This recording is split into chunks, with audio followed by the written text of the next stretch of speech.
3 months, Vivian. Marry someone, anyone, or the board votes. Marry someone, anyone, or the board votes you out. Her father's ultimatum echoed through the penthouse as Manhattan glittered below, indifferent to her panic. She was the Ashcroft Industries heiress, worth $8 billion, and she couldn't control her own destiny. 2 weeks later, stranded on a dirt road with a dead engine and designer heels caked in mud, Vivian would make the most reckless decision of her life, proposing marriage to a widowed carpenter she'd known for exactly 17 minutes. But I'm getting ahead of myself. Let me tell you how a woman who had everything lost it all to find what she never knew she needed. Before we dive in, do me a favor. Hit that like button and drop a comment with your city. I want to see how far this story travels. Now, let's begin. The rain hammered against the floor-to-ceiling windows of the Ashcroft Industries boardroom, like accusations Vivian couldn't escape. She stood at the head of the table, her Valentino suit immaculate, her expression carved from ice, while 12 board members stared at her with varying degrees of contempt, pity, or calculation. The shareholders are nervous, Ms. Ashcroft. Harold Pemberton, her father's oldest friend and the company's CFO, spoke with the gentle condescension usually reserved for children and incompetents. Your lifestyle choices have become a liability. Vivian's fingers tightened around the presentation clicker. My lifestyle choices have nothing to do with the fact that I've increased our market share by 18% in 2 years. Your personal life is our business when it affects stock prices. This came from Margaret Chen, the only other woman on the board, which somehow made the betrayal sting worse. The tabloids call you the Ice Queen, the untouchable heiress. It's not exactly the image of stability our investors want. I'm 32 years old, Vivian said, her voice dangerously quiet. I run a multinational corporation. I don't need to be married to prove I'm stable. Actually, her father's voice cut through the room like a blade. You do. Charles Ashcroft emerged from the shadows near the window where he'd been watching the proceedings like a director observing his play. At 65, he still commanded every room he entered, silver-haired, steel-eyed, and absolutely ruthless. The merger with Donovan Technologies is our biggest deal in a decade, he continued, circling the table slowly. Marcus Donovan is old-fashioned, family values, legacy. He's made it clear he prefers to do business with settled individuals. So I should get married to close a business deal? Vivian's laugh was sharp. This isn't the 19th century, father. No, it's worse. He stopped directly across from her. It's the 21st century, where perception is everything and your image is hurting this company. So here's what's going to happen, Vivian. You have 3 months to announce your engagement to someone suitable, someone who makes you look human instead of a corporate robot. The room went absolutely silent. And if I refuse? Then the board will vote on your position as CEO. He glanced around the table, and Vivian saw the truth in their faces. They'd already discussed this, already made their decision. I imagine you'll be offered a generous severance package and a seat on the board. Purely advisory, of course. Vivian's throat tightened. This company was everything. Her mother had died when Vivian was 8, and her father had raised her in boardrooms and merger negotiations. She'd sacrificed relationships, friendships, every normal experience to prove herself worthy of the Ashcroft name. 3 months, she repeated. 3 months, her father confirmed. Find someone, Vivian, or lose everything you've worked for. 2 weeks later, Vivian sat in bumper-to-bumper traffic on I-87, her hands white-knuckled on the steering wheel of her Mercedes, and wondered when her life had become a nightmare she couldn't buy her way out of. Her phone buzzed for the 14th time in an hour. She didn't need to look to know it was Richard Hartley, the corporate lawyer her father had helpfully suggested as a potential husband. Richard was 46, twice divorced, and had the personality of wet cardboard. Their 3 dinners together had been exercises in endurance. The traffic lurched forward another foot, then stopped. Vivian made a decision. She jerked the wheel right, cutting across 2 lanes to the shocked honking of other drivers, and took the exit marked Millbrook Creek, 15 miles. She had no idea where Millbrook Creek was, and she didn't care. She just needed to breathe, to think, to be anywhere but the suffocating grid of Manhattan where everyone knew her face and her failure. The highway gave way to country roads, then to something barely qualifying as pavement. Trees pressed in on both sides. their autumn leaves brilliant against an impossibly blue sky. Vivian rolled down her window and let the wind mess her carefully styled hair.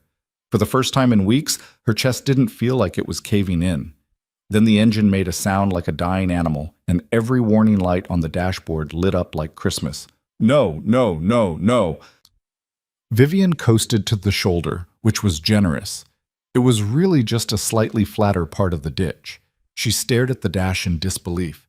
This car cost more than most people's houses. It was serviced monthly at the dealership. It did not break down on random country roads. But apparently it did.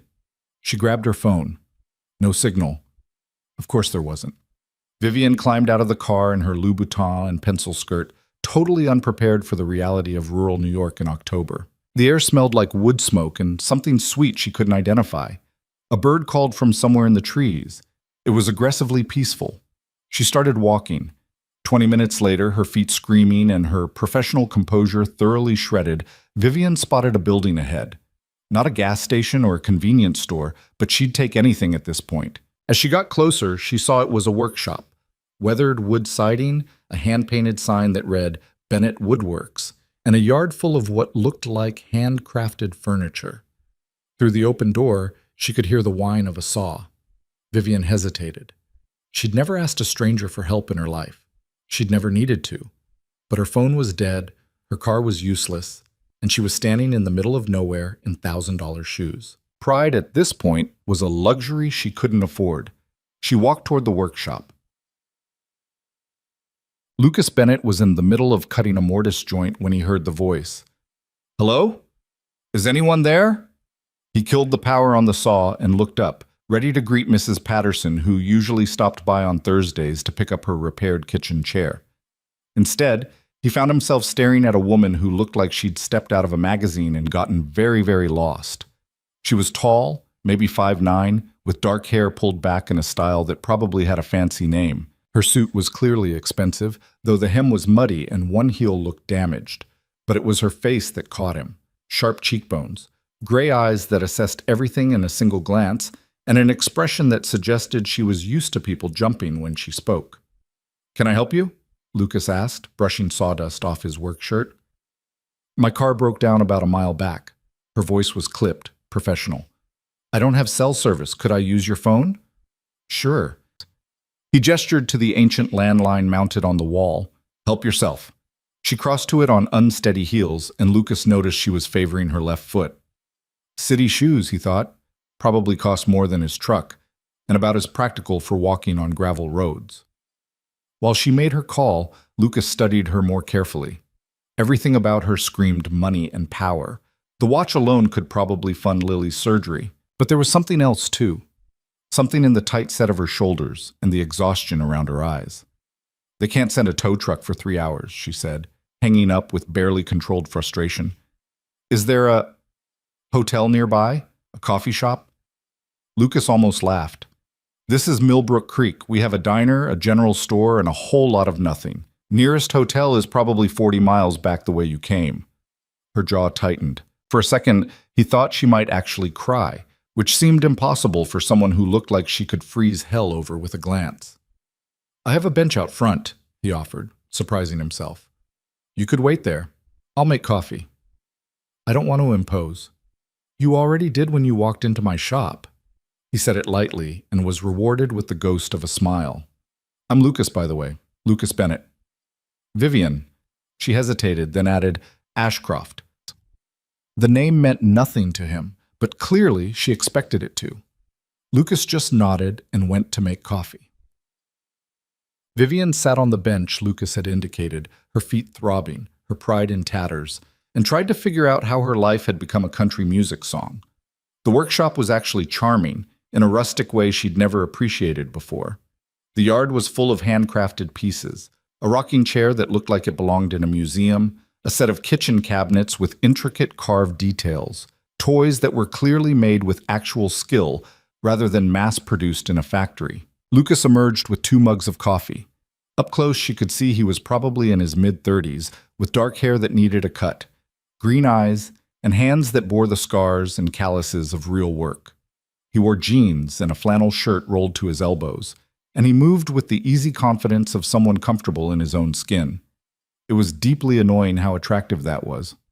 "So," he said, settling onto the other end of the bench, "what brings Vivian Ashcroft to Millbrook Creek, besides mechanical failure?" "Bad decisions and worse luck." She sipped the coffee and was surprised to find it excellent. "I needed to get out of the city for a while." "Must be some city if you ended up here instead." "Manhattan." Lucas whistled low. "Yeah, this is about as far from Manhattan as you can get without leaving New York." They sat in silence for a moment. It should have been awkward, but somehow it wasn't. The October sun was warm, and the trees rustled in the breeze, and for the first time in weeks, Vivian felt like she could actually breathe. "Daddy!" A small whirlwind burst out of the workshop. A girl, maybe 6 or 7, with wild dark curls and Lucas's green eyes. She wore overalls covered in sawdust and carried a wooden horse she'd clearly been painting. "Look, I gave Thunder spots. He's a special horse now." Then she spotted Vivian and stopped dead, eyes going wide. "Who are you? Are you a princess?" "You look like a princess." "Lily." Lucas's voice held a warning and an apology. "Remember what we said about personal questions?" "It's fine." Vivian found herself smiling at the child's unfiltered honesty. "I'm Vivian, and no, not a princess, just someone whose car broke down." "That's sad." Lily climbed onto the bench between them, completely uninvited. "Do you want to see my horse? His name is Thunder because he runs really fast and makes loud noises." Lily," Lucas said again, but Vivian waved him off. "I'd love to see Thunder." For the next 20 minutes, Vivian learned more about wooden horses than she'd ever imagined possible. Lily was a force of nature, chattering nonstop, showing off her paintings, asking questions faster than Vivian could answer them. And Lucas watched his daughter with such open affection that Vivian felt something crack in her chest. This was what family looked like. Not board meetings and ultimatums, not strategic marriages and corporate alliances, just a father and daughter in a sunlit yard, sharing something real. "Lily, go wash up for lunch," Lucas said finally. "You've got paint everywhere." "Can Vivian stay for lunch?" Lily turned those enormous green eyes on her father. "Please, we never have fancy company." "I'm sure Vivian has somewhere to be." "Actually," Vivian heard herself say, "I'd love to stay, if that's all right." Lucas looked surprised, but he nodded. "Sure. Fair warning, though, lunch is probably just sandwiches." "Sandwiches sound perfect, Dad." The apartment above the workshop was small and cluttered in a way that made Vivian's minimalist penthouse feel sterile by comparison. There were toys scattered across the floor, artwork taped to the walls, dishes in the sink, and a general sense of lived-in chaos that should have made her uncomfortable but somehow didn't. "Sorry about the mess," Lucas said, clearing papers off the kitchen table. "We weren't expecting company." "It's fine." Vivian watched as Lily dragged a stool to the sink to wash her hands. Really. Over sandwiches that were, as promised, simple but good, Vivian learned more about Lucas Bennett. He'd been a carpenter for 15 years, specializing in custom furniture and restoration work. His wife Emma had died 3 years ago from cancer. He was raising Lily alone, trying to make ends meet while keeping his business afloat. He didn't say it directly, but Vivian was good at reading between lines. Money was tight, very tight. "What about you?" Lucas asked. "What do you do in Manhattan?" "I run a company, or I did." Vivian surprised herself with the honesty. "It's complicated." "Daddy runs a company too," Lily announced proudly. "Bennett Woodworks. We make the best toys in the whole world." "I can see that." Vivian gestured to the wooden horse Lily had set carefully on the table. "You're very talented." "Daddy made it," Lily said. "He makes everything. He's magic." Lucas's ears turned red. "It's just woodworking, sweetheart." But Vivian saw the pride in his work, the precision in every joint and curve. This wasn't just carpentry. This was artistry. "Can I ask you something?" Vivian said suddenly. "How do you do it? Run a business, raise a child alone, and still seem happy?" Lucas exchanged a glance with Lily. "We're a team," he said simply. "We look out for each other. That's enough. That's enough." Vivian thought about her penthouse with its 16 rooms and 0 love, her closet full of designer clothes she wore to impress people she didn't like. her calendar crammed with obligations and empty of joy. When was the last time anything had been enough? Before she could spiral further, Lily tugged on her sleeve. "Vivian, do you know how to braid hair? Daddy tries, but he's really bad at it." "Hey," Lucas protested, but he was smiling. I can try." Vivian had never braided anyone's hair in her life, but Lily was already gathering supplies, a brush, rubber bands, and what appeared to be clips shaped like butterflies. For the next 30 minutes, Vivian sat on the floor while Lily settled between her knees, chattering about school and friends and the upcoming fall festival. Lucas coached from the sidelines, clearly amused as Vivian struggled with sections and patterns she'd never considered before. "There." Lily jumped up to check the mirror, and her squeal of delight was so pure that Vivian felt her throat tighten. "It's perfect. I look like Elsa." "You look beautiful," Vivian said honestly. "Can you come back and do it again, please?" Before Vivian could answer, Lucas's phone rang. He checked the screen and frowned. "I need to take this. It's the hospital." He stepped into the other room, but Vivian could hear his voice drop low, urgent. When he came back 5 minutes later, his face was pale. "Lily, go play in your room for a bit, okay? But now, sweetheart." Something in his tone made Lily obey without arguing. When she was gone, Lucas slumped into a chair and dragged his hands through his hair. "Everything okay?" Vivian asked quietly. "Not really." He looked at her, and she saw the fear he'd been hiding. "Lily has a heart condition, congenital defect. She needs surgery, but it's not covered by our insurance.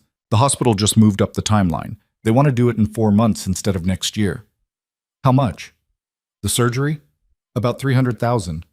He laughed bitterly. "Might as well be $3 million. I've been saving everything I can, but I'm not even close." Vivian's mind raced. $300,000. For her, that was nothing. Less than nothing. She'd spent more on artwork she didn't particularly like. "What about loans, payment plans?" "I've tried everything. I own this building outright, but it's not worth much. I've got maybe $40,000 in savings. I've picked up every job I can find, but..." He shook his head. "I'm out of options." They sat in silence. Through the wall, Vivian could hear Lily humming as she played. Then, before she could talk herself out of it, Vivian spoke. "What if I could help?" Lucas looked up sharply. "What?" "What if I paid for Lily's surgery? Covered all the costs, no strings attached." Vivian, I can't accept charity, especially not from someone I just met." "It's not charity." Her heart was pounding, but her voice stayed steady. This was insane. Reckless. Possibly the stupidest idea she'd ever had. But watching Lucas with Lily, seeing the love and desperation in his eyes, had cracked something open in her chest. And suddenly, she saw a solution to both their problems. "It would be a business arrangement," she continued. "You need money for your daughter's surgery. I need a husband." The words hung in the air between them, like something fragile and dangerous. "I'm sorry, what?" Vivian took a breath and made her pitch, something she was very, very good at.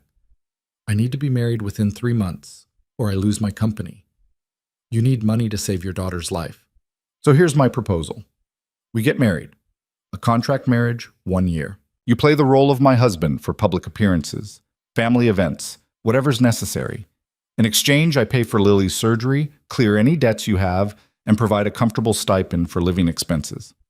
"You can't be serious." "I'm completely serious." She met his eyes. "I know this sounds crazy, but you said you're out of options." "Well, so am I. This could solve both our problems." Lucas stood up and paced to the window. "You want to pay me to marry you? I want to hire you for a role. Think of it as a year-long acting job with excellent benefits." "This is insane." "Yes," Vivian agreed. It is. But is it more insane than letting your daughter's surgery get delayed because you can't afford it? Than watching her get sicker while you exhaust yourself trying to scrape together money that might not come in time? It was a low blow, and they both knew it. But Lucas didn't argue. 1 year, he said finally. 1 year. After that, we divorce quietly. You'll have enough money to secure Lily's future, maybe expand your business. I'll have satisfied the board's requirements and kept my company. And we just... What? Live together? Pretend to be in love? We live separately. You stay here, I stay in Manhattan, We see each other for scheduled appearances. Very civilized, very professional." She paused. "Though it might be easier to sell the story if Lily came to some events. The press loves that sort of thing, successful businesswoman bonding with stepdaughter, but only if you're comfortable with it." Lucas turned to face her. "Why me? You could marry anyone, someone from your world." "Because everyone in my world wants something from me. Power, connections, money. You're the first person I've met in years who doesn't know who I am and doesn't care." She stood up.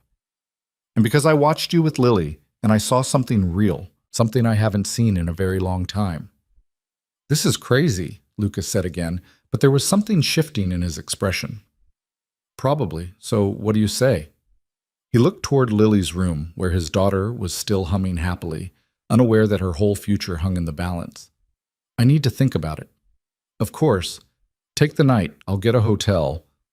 "The nearest hotel is 40 miles away, remember?" A wry smile tugged at his mouth. "You can take the couch. We'll talk in the morning." That night, Vivian lay on Lucas Bennett's couch under a quilt that smelled like lavender and wood smoke and stared at the ceiling. This was insane. She was proposing a fake marriage to a stranger. She'd known him for less than 8 hours, but she kept thinking about the deadline. 3 months. Find someone or lose everything. And she kept thinking about Lily's bright eyes and Lucas's desperate hope when she'd offered to help. Maybe this could work. Maybe they could both get what they needed. From the bedroom, she heard Lucas's quiet footsteps, the creak of floorboards as he checked on his daughter, the gentle sounds of a bedtime routine she'd never experienced herself. Vivian pulled the quilt tighter and closed her eyes. Tomorrow, Lucas would give her his answer, and one way or another, her life would never be the same. In the bedroom, Lucas sat on the edge of Lily's bed and watched his daughter sleep. $300,000. A year of his life. A fake marriage to a woman who lived in a different universe. It was insane. But Lily's next cardiology appointment was in 2 weeks, and he already knew what the doctor would say. Her condition was getting worse. The surgery couldn't wait much longer. He thought about the contracts he'd lost last month when the mill closed, the jobs he'd bid on and lost to cheaper competition, the savings account that never seemed to grow fast enough no matter how hard he worked. He thought about Emma and what she would say. She'd probably laugh at the absurdity of it all, then tell him to do whatever it took to protect their daughter. Lucas looked at Lily's peaceful face, her chest rising and falling with each breath. 1 year of pretending. 1 year of playing a role. For her whole life ahead of her, healthy and strong. He already knew his answer. He just had to figure out how to tell Vivian Ashcroft that she'd just hired herself a husband. Morning came too quickly, and not quickly enough. Vivian woke to the smell of coffee and something sweet baking, completely disoriented until she remembered where she was. Lucas Bennett's couch, Millbrook Creek, a marriage proposal that seemed even more insane in the clear light of dawn. She sat up, wincing as her back protested the unfamiliar sleeping arrangement. Through the window, she could see the workshop yard bathed in golden October light, and she could hear voices from the kitchen, Lucas's low rumble and Lily's bright chatter. "But why can't I have chocolate chips for breakfast?" "Because chocolate chips aren't breakfast food, sweetheart.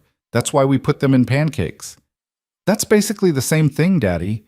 Vivian found herself smiling despite her nerves. She folded the quilt carefully, smoothed her hopelessly wrinkled suit, and walked into the kitchen. Lucas looked up from the stove, spatula in hand, and their eyes met. In that single glance, she knew. He was going to say yes. "Morning," he said. "Coffee's fresh. Pancakes are almost ready." "Vivian!" Lily bounced over, her braid from yesterday now loose and wild. "Are you staying forever? Daddy said you might stay for a while." "Lily, eat your breakfast," Lucas said quickly, but Vivian caught the tension in his shoulders. They needed to talk, alone. Breakfast was a surprisingly pleasant affair despite the elephant in the room. Lily dominated the conversation with stories about her friend Maya and the upcoming fall festival, and whether pumpkins could really turn into carriages. Lucas listened with patient attention, interjecting occasionally, while Vivian found herself drawn into the easy rhythm of their morning routine. This could be her life. For a year, anyway. The thought should have terrified her. Instead, it felt almost appealing. When Lily finally ran off to brush her teeth, Lucas poured them both more coffee and sat down across from Vivian. "I thought about your offer all night," he said without preamble. "And I have questions." "Of course. But first, why? I mean, I understand you need to be married for your company, but why not marry someone from your social circle? Someone who already knows the rules of your world?" Vivian wrapped her hands around her mug. "Because everyone in my world comes with agendas and expectations. They'd see this marriage as an opportunity for leverage. You need what I'm offering, money for Lily's surgery. That's clean, simple, no hidden motives. Except I'd be lying to my daughter. Not lying, just not explaining every detail." She leaned forward. "Lucas, we'd tell Lily that we're getting married. That's true. We'd tell her that sometimes adults make practical decisions. Also true. We just wouldn't specify the timeline or the contract. She's 6. She'll get attached. Maybe. But she'll also have a healthy heart and a secure future." Vivian held his gaze. "I'm not pretending this is perfect, but is it worse than the alternative?" Lucas was quiet for a long moment. "What about the logistics? You said we'd live separately, but Lily would be involved in appearances. How does that work?" "I'll maintain my penthouse in Manhattan. You and Lily stay here for events, galas, family dinners, public appearances. I'll arrange transportation. We'll coordinate schedules in advance. Everything professional and planned." "And your family? They're just going to accept that you married a small-town carpenter?" Vivian's smile was sharp. "My father wants me married to prove I'm stable. He didn't specify the pedigree. And honestly, he'll probably hate it, which is a bonus." "You don't get along with your father?" "That's putting it mildly." She glanced toward Lily's room. "He sees people as assets or liabilities. Nothing in between. I spent my whole life trying to be the perfect asset, and it was never enough." Lucas studied her face. "This marriage, it's not just about saving your company, is it? It's about proving something to him." "Maybe." Vivian didn't like how easily he read her. "Does that change your answer?" "No." He set down his mug. "Because I'm not doing this for your family drama. I'm doing this for Lily. So here are my conditions." Vivian straightened. She was back in familiar territory now. Negotiations. "First," Lucas said, "Lily's well-being comes before everything. Any appearance, any event, any obligation, if it conflicts with what's best for her, we don't do it." "Agreed." "Second, no lies about our relationship to the press or public. We're married, we're making it work, but we don't manufacture some fake love story. I won't play that game." "That's actually better," Vivian said. "The press loves an unconventional couple. The quiet carpenter and the CEO, it's already a story."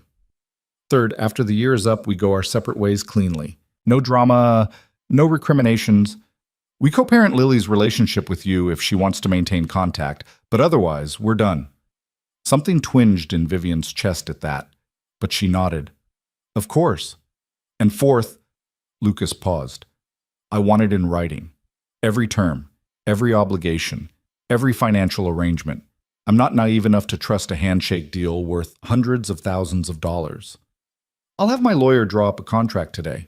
"Not your lawyer, a neutral third party, someone who represents both our interests." Vivian couldn't help but smile. "You're smarter than you look." "I'm a small-town carpenter, not an idiot." But his tone was light. "So, Vivian Ashcroft, do we have a deal?" She extended her hand across the table. "We have a deal, Lucas Bennett." His hand was warm and calloused when it closed around hers. This was really happening. She was hiring a husband. "When do you want to do this?" Lucas asked. "As soon as possible. I'll need to introduce you to my father and the board within the month. The wedding itself can be small. We'll say we wanted something intimate. Lily's going to want a real wedding, flowers and cake and a princess dress." Vivian hadn't thought of that. In her world, weddings were orchestrated events with guest lists and political considerations. But Lily would see it through a 6-year-old's eyes, magic and fairy tales and happily ever after. "Then we'll give her one," Vivian said, "within reason." Lucas smiled and it transformed his whole face. "You're going to be terrible at the within reason part, aren't you?" "Probably." Before they could discuss further, Lily burst back into the kitchen, toothbrush still in hand. "Are you two done talking about boring adult stuff? Because Maya's mom said I could come over and we're going to make leaf crowns." Lily, you're still in your pajamas. I'll get dressed super fast. Can I go, Daddy, please? Lucas checked his watch. Fine, but you need to be ready in 10 minutes. Lily squealed and ran for her room, leaving Vivian and Lucas alone again. I should call my lawyer, Vivian said. Get the contract process started. And I should open the shop. I have 3 orders due this week. Lucas stood, then hesitated. Vivian, thank you for Lily. Whatever else happens, I won't forget that you're helping her. Don't thank me yet, Vivian said quietly. You haven't met my father. The statement hung between them like a warning neither of them was quite ready to unpack. Within hours, Vivian's lawyer, a sharp woman named Patricia Chen, who'd served the Ashcroft family for 20 years, arrived from Manhattan with a briefcase full of documents and barely concealed shock. Let me get this straight, Patricia said, sitting at Lucas's kitchen table while he worked in the shop below. You want to marry a carpenter you met yesterday. Day before yesterday, technically, Vivian corrected. And yes, Vivian, your father is going to lose his mind. My father gave me 3 months to find a husband. I found one. The terms of his ultimatum didn't specify net worth or social standing. Patricia removed her glasses and pinched the bridge of her nose. You're doing this to spite him, aren't you? I'm doing this to save my company and help a child who needs medical care. If it annoys my father, that's just a side benefit. He'll investigate Lucas. You know he will. Let him. Lucas has nothing to hide. Vivian had already done her own preliminary research during the drive to Patricia's office that morning. Lucas Bennett, widowed, no criminal record, small business owner, well regarded in his community. He was exactly what he appeared to be, a good man in a bad situation, which made what she was asking him to do feel worse somehow. Patricia spent the next hour drafting contract terms with the precision of a surgeon. Financial arrangements, public appearance obligations, custody considerations for Lily, divorce terms, confidentiality clauses. By the time Lucas came up from the workshop for lunch, they had a 20-page document that reduced their marriage to transactional components.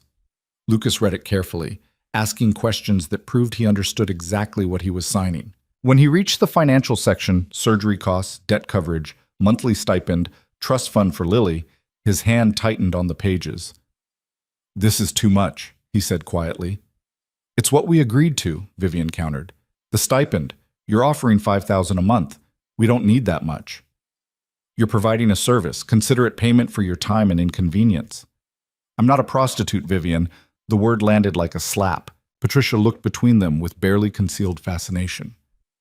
That's not what I meant, Vivian said carefully. You're taking time away from your business, dealing with my family, attending events you'd rather avoid. You should be compensated fairly. $3,000, Lucas said. That's fair. The rest feels like you're buying me. Vivian wanted to argue, but the set of his jaw told her this was non-negotiable. Fine, $3,000. Patricia made the notation, and Lucas signed. Just like that, Vivian Ashcroft had herself a husband. The next week passed in a blur of arrangements that felt surreal even by Vivian's standards. She returned to Manhattan long enough to collect clothes and inform her assistant that, yes, she was getting married, and no, there would be no engagement party. She fielded 17 calls from her father, ignored all of them, and sent him a single text. Found someone. You'll meet him Friday. Friday arrived with the weight of an execution date. Lucas drove to Manhattan in his truck, a 15-year-old Ford that had seen better days, with Lily buckled in the back seat singing along to Disney songs. Vivian had offered to send a car service, but Lucas had refused. He was already compromising enough. He wasn't showing up to meet her father in a hired limousine.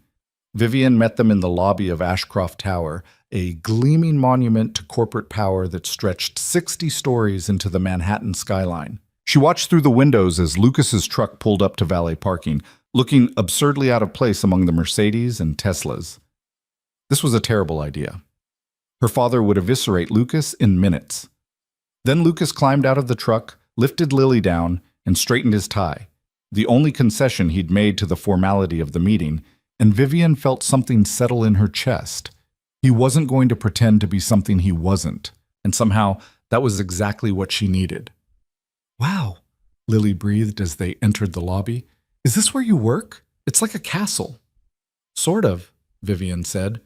She'd changed into her armor, a Saint Laurent suit in charcoal gray, heels that added 3 inches to her height, hair pulled back in a severe chignon.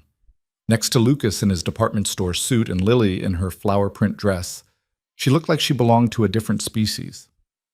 "You look different," Lucas said quietly. "This is my work persona.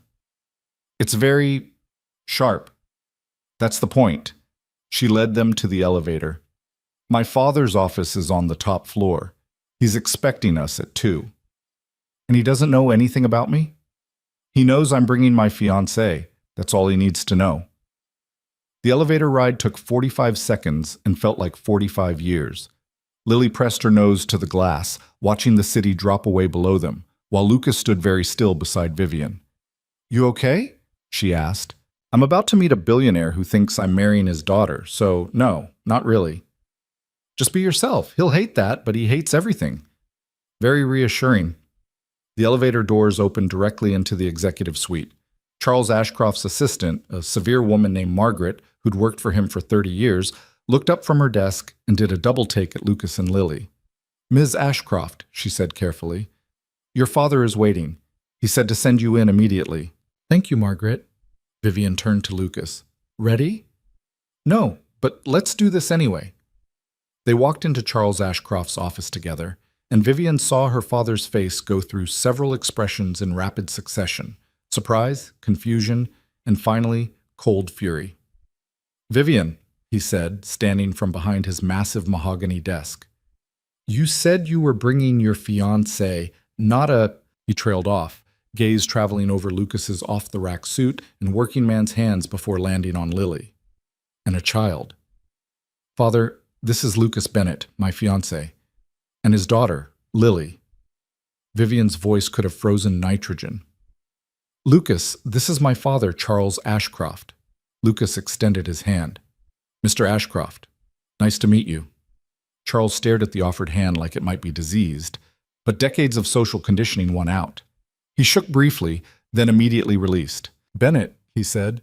"What do you do, Mr. Bennett?" "I'm a carpenter. I own a woodworking business in Millbrook Creek." The temperature in the room dropped 20 degrees. "A carpenter," Charles repeated. "My daughter, the CEO of a multinational corporation, is marrying a carpenter." "Yes, sir." "And you have a child?" "Yes, sir. Lily is 6. Charles's gaze shifted to Vivian. "We need to speak privately." "Anything you want to say, you can say in front of Lucas." I don't think that's wise." "And I don't care what you think is wise." Vivian's voice was steel wrapped in silk. "You gave me 3 months to find someone suitable. I found someone. Lucas is kind, hardworking, and genuine, qualities that seem to be in short supply in our social circle. He's a carpenter from nowhere with a child and presumably no money. You can't seriously expect—" "Mr. Ashcroft," Lucas interrupted quietly, and something in his tone made Charles stop mid-sentence. "I understand this isn't what you expected, and I understand that from where you're standing, I look like someone taking advantage of your daughter. That's putting it mildly. But I'm not. Vivian and I have an understanding. We know what we're getting into, and whether you approve or not, we're getting married." Lily, who'd been uncharacteristically quiet, chose that moment to pipe up. "Are you really Vivian's daddy? Because you seem kind of mean." The office went absolutely silent. Vivian bit the inside of her cheek to keep from laughing. Lucas looked mortified, and Charles Ashcroft stared at the 6-year-old who'd just called him mean with an expression that suggested he'd never been spoken to like that in his entire life. "Lily," Lucas said, "that's not polite." "But it's true. He hasn't smiled once, and he's looking at Vivian like she did something bad. She didn't do anything bad. She's really nice. She braided my hair." Despite everything, Vivian felt warmth bloom in her chest. This ridiculous, wonderful child was defending her to one of the most powerful men in New York. Charles seemed to be struggling with how to respond to a 6-year-old's brutal honesty. Finally, he turned back to Vivian. "This is absurd. You're making a mockery of—" "I'm fulfilling the terms you set," Vivian cut him off. "You wanted me married within 3 months to someone who makes me look stable. Lucas is stable. He's a business owner, a father, a respected member of his community. He checks every box you specified." "I specified someone from our world." No, you didn't. You said someone suitable. Well, I found someone suitable for me. Father and daughter stared at each other across the desk, and Lucas could practically see the decades of conflict and competition crackling between them. When's the wedding? Charles asked finally. 3 weeks. Small ceremony, immediate family only. The board will want to meet him first. Then arrange it, but make it quick. We have a lot to plan. Charles looked at Lucas again, and this time his expression was calculating. Mr. Bennett, could you give us a moment? Margaret will show you and your daughter to the conference room. There's coffee and... He glanced at Lily. I believe we have some cookies. Lucas looked at Vivian, who nodded slightly. He took Lily's hand and left, though Vivian could see the tension in his shoulders as he went. The moment the door closed, Charles erupted. What the hell are you thinking? A carpenter with a child? Vivian, this is career suicide. This is survival, she shot back. You backed me into a corner, so I found a way out. You don't get to complain about the solution when you created the problem. I created the problem? You created it by refusing to settle down like a normal person. By normal, you mean marry some corporate clone who sees me as a stepping stone to your fortune. No thank you. Charles paced to the window, hands clasped behind his back. The board won't accept this. The board will accept what you tell them to accept. You still control 40% of the voting shares. And if I refuse to support this marriage? Vivian smiled coldly. Then you lose me entirely. I'll marry Lucas anyway, resign from Ashcroft Industries, and start my own company. I have contacts, capital, and enough industry knowledge to compete directly with you. Is that really what you want? It was a bluff, mostly, but Charles didn't need to know that. He turned back to her, and for the first time she saw something like grudging respect in his eyes. You've thought this through. Did you expect anything less? You trained me, Father. Every ruthless tactic I know, I learned from you. He's going to hurt you. People like that always want something. People like what? Working class people? Good fathers? Or just people who aren't you? The barb hit home. Charles flinched almost imperceptibly. What does he want? Charles asked quietly. There's always something. Medical care for his daughter. That's it. That's never it.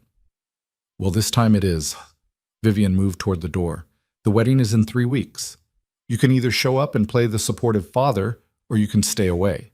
Either way, it's happening. She reached for the handle, then paused. And Father? Lucas is a good man, better than most of the people in your precious social circle. You might try actually talking to him instead of dismissing him. She left before he could respond. In the conference room, she found Lucas and Lily at the massive table. Lily had discovered the cookies and was happily munching while Lucas nursed a cup of coffee and looked like he wanted to bolt. How bad? He asked when Vivian entered. About what I expected. He's furious, but he'll fall in line. He hates me. He hates everyone. Don't take it personally. She sat down next to Lily. How are you doing, sweetheart? These cookies are really good, Lily said seriously. Way better than the ones at home. Can we bring some back? Lucas and Vivian exchanged glances, and despite everything, they both smiled. Sure, Vivian said. We'll bring some back. The drive home was quiet. Lily fell asleep in the back seat, exhausted from the excitement and sugar crash. Lucas drove with careful attention to the road, while Vivian watched the city give way to suburbs, give way to country. Thank you, she said finally, for standing up to my father. I didn't do it for you. I did it because he was being an ass. Still, most people are terrified of him.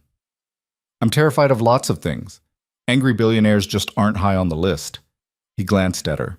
You really think he'll accept this? He doesn't have a choice, and deep down, he knows I'd follow through on my threat. Would you? Start a competing company?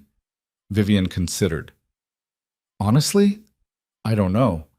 But the important thing is that he believes I would. They drove in silence for a while longer. Then Lucas spoke again, softer this time. Lily defended you today, in front of your father. I noticed. She doesn't do that for just anyone. She's already attached to you. Is that a problem? I don't know yet. He drummed his fingers on the steering wheel. When this is over, when the year is up, she's going to be hurt. She's 6. She won't understand why you're leaving. We'll explain it carefully. Make sure she knows it's not her fault. Kids don't work like that. You can't logic away their feelings. Vivian looked out the window at the darkening landscape. I know, but what's the alternative? Not go through with this? Let her miss the surgery she needs? No, you're right. This is the best option we have. Doesn't mean it won't hurt later. The truth of it settled between them like a third passenger. They were making a choice that would help Lily now but potentially harm her later, and there was no way around that paradox. When they arrived back at the workshop, Lucas carried a sleeping Lily upstairs while Vivian gathered her things. She needed to get back to Manhattan, back to the endless details of merging their lives on paper while keeping them separate in reality. Vivian, Lucas called softly from Lily's bedroom doorway. Before you go, we should probably discuss the wedding. What about it? Lily's going to have expectations, princess dresses and flowers and the whole fairy tale. So we'll give her that. Can you? Lucas leaned against the doorframe. Can you do a wedding that's not about business strategy and guest lists? Can you let it just be nice?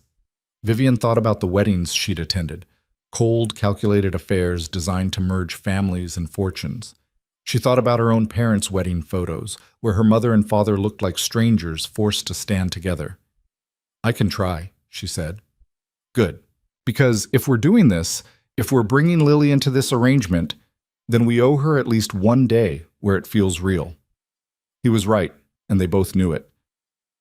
I'll plan something nice, Vivian promised. Small, but nice. Thank you. Lucas walked her to the door. Drive safe. I will. She paused on the threshold. Lucas, what you said to my father about understanding what we're getting into, do you? Really? He met her eyes steadily. No, I don't think either of us fully understands what we're getting into. But I guess we'll figure it out as we go. It wasn't reassuring exactly, but it was honest. Vivian drove back to Manhattan with a contract marriage, a disapproving father, and a 6-year-old who'd decided to defend her honor. Her perfectly controlled life had become something chaotic and unpredictable. And somewhere between Millbrook Creek and the city lights, she realized she didn't entirely hate it. 3 weeks until the wedding.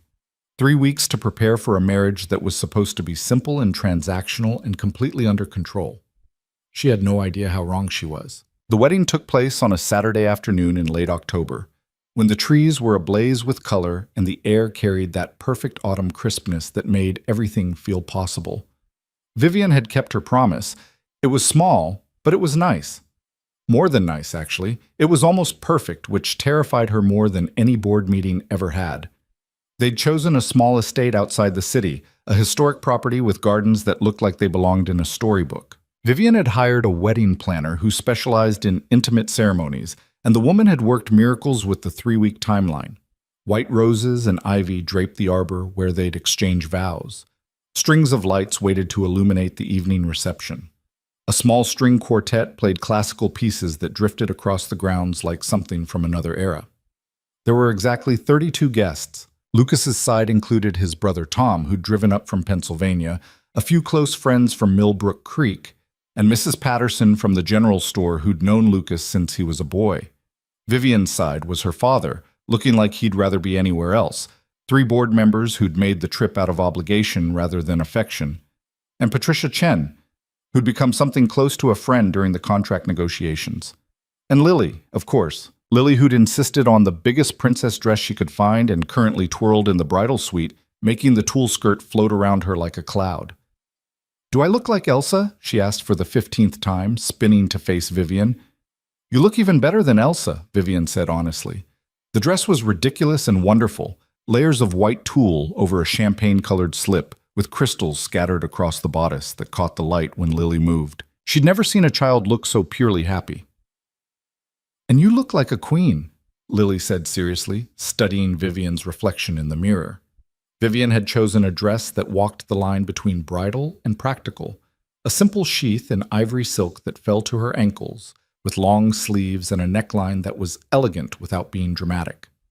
No veil, no train, nothing that screamed traditional wedding. Her hair was down for once, falling in soft waves past her shoulders, and her only jewelry was a pair of pearl earrings that had belonged to her mother.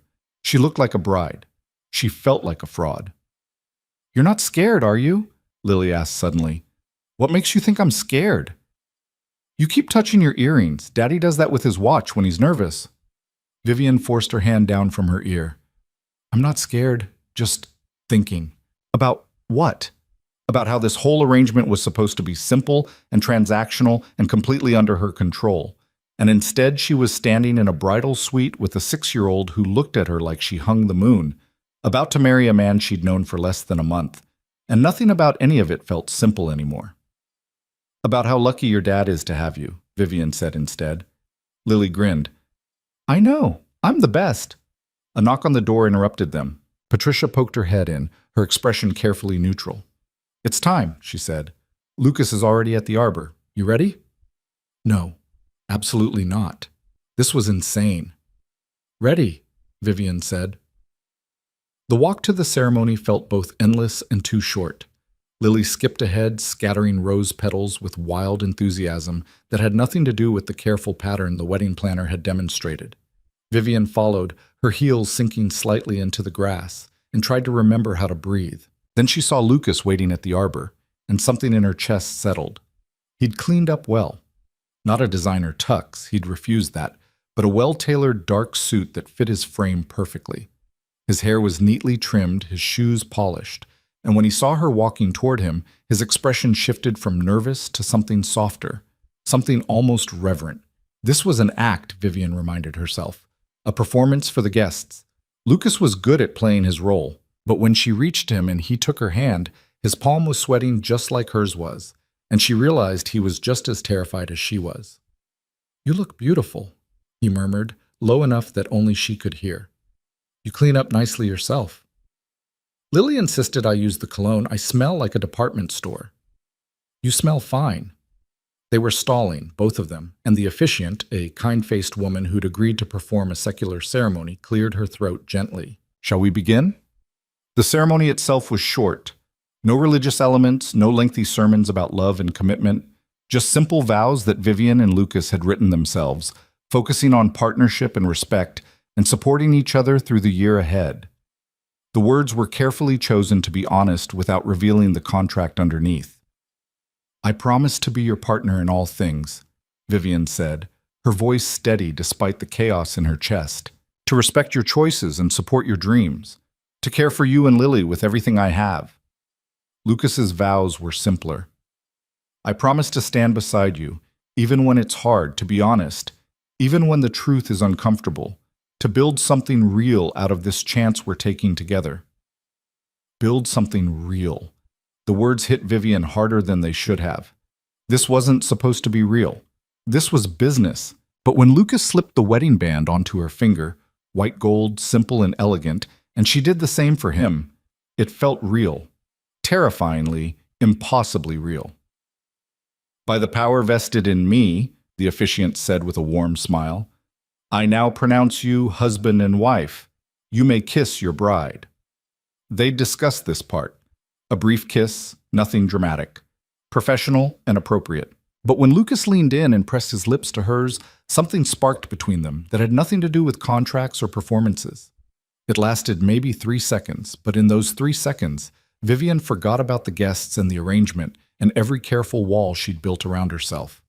When they pulled apart, Lucas looked as shaken as she felt. Well, he said quietly, that was... Yeah. They didn't get to finish the thought. Lily crashed into them both, wrapping her arms around their legs in a hug that nearly toppled them over. You're married! You're really married! Does this mean Vivian is my mom now? Lucas and Vivian exchanged panicked glances over her head. It means Vivian is part of our family now, Lucas said carefully. We'll figure out the details as we go, okay? Okay.